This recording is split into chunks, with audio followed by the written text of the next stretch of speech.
Le dico des pourquoi du vendredi avec Hajer Benchir et Shawqi El-Azhar.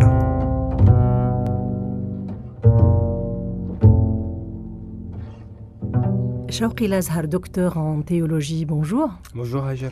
Pourquoi Dieu s'interpose-t-il entre l'humain et son cœur ? En effet, le Coran nous dit Ya ayyuhalladhina amanu istajibu lillahi wa lirrasuli idha da'akum lima yuhyikum wa'lamu anna Allaha yahulu bayna al-mar'i wa qalbihi. Ô vous qui croyez, répondez à l'appel de Dieu et de son messager lorsqu'il vous appelle à ce qui vous fait vivre, et sachez que Dieu s'interpose entre l'homme et son cœur. Donc ici, la première des choses à établir, c'est que le fait que Dieu s'interpose entre l'homme et son cœur, ce n'est pas quelque chose d'accidentel. Ce n'est pas quelque chose qui arrive accidentellement ou exceptionnellement. C'est un fait établi.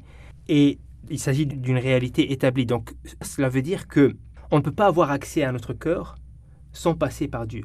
Pour la simple raison que notre cœur, en d'autres termes, notre esprit, ruh, ce n'est rien d'autre qu'une insufflation divine. Dans le Coran, à plusieurs reprises, il est mis en évidence que Dieu a insufflé de son esprit dans l'être humain.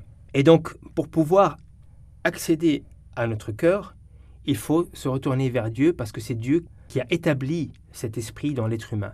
Et accéder à notre cœur, ça veut dire quoi ? Ça veut dire, encore une fois, vivre non pas à la surface de nous-mêmes, à la périphérie de nous-mêmes, mais vivre une vie spirituelle, c'est-à-dire avoir une conscience spirituelle. Avoir une conscience spirituelle, ça veut dire savoir qu'est-ce qui se passe à l'intérieur de nous, qu'est-ce qui nous stimule, qu'est-ce qui nous pousse à faire ce qu'on fait. Est-ce qu'on fait les choses de manière avec sincérité ? Est-ce qu'on fait ce qu'on fait avec les bonnes raisons, ou est-ce qu'on les fait par orgueil, par appât du gain, par injustice, etc., etc.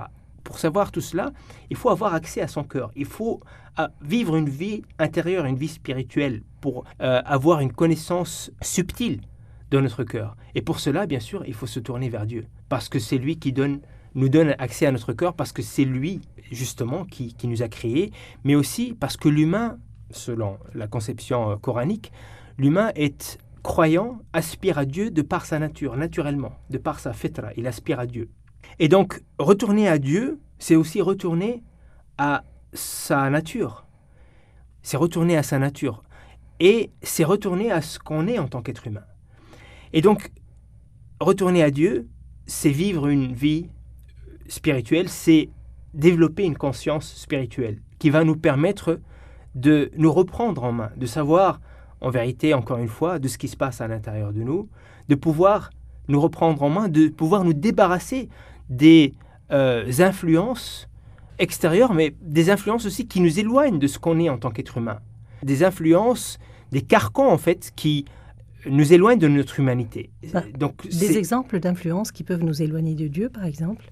Eh bien, ça peut être tout un éventail d'éléments. Ça peut être l'orgueil. Et l'orgueil, je crois qu'on l'avait dit dans un épisode précédent, ces éléments-là, que ce soit l'orgueil, ou que ce soit l'égocentrisme, ou que ce soit le narcissisme, ou que ce soit l'injustice, que ce soit l'amour de l'argent, etc., c'est des éléments, en vérité, qui sont une dérive. C'est pour ça que le Coran appelle ça « fisq ». Ce sont des éléments qui, en vérité, c'est une dérive de notre vraie nature. Le fisq, c'est le fait de s'éloigner de sa vraie nature. Donc on l'a bien compris, si on est proche de Dieu et qu'on mène une vie spirituelle comme il se doit, Dieu va nous aider à se connaître, à se rapprocher de lui. Mais à quel moment va-t-il s'interposer entre nous et notre cœur ? Eh bien, en vérité, Dieu, il est toujours entre nous et notre cœur. Donc ça veut dire qu'on ne peut jamais avoir pleinement accès à notre cœur sans passer par Dieu.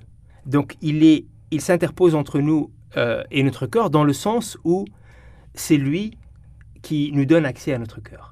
Parce que c'est lui qui, justement, nous a insufflé ce souffle spirituel qui nous anime. Shawqi El-Azhar, docteur en théologie, merci.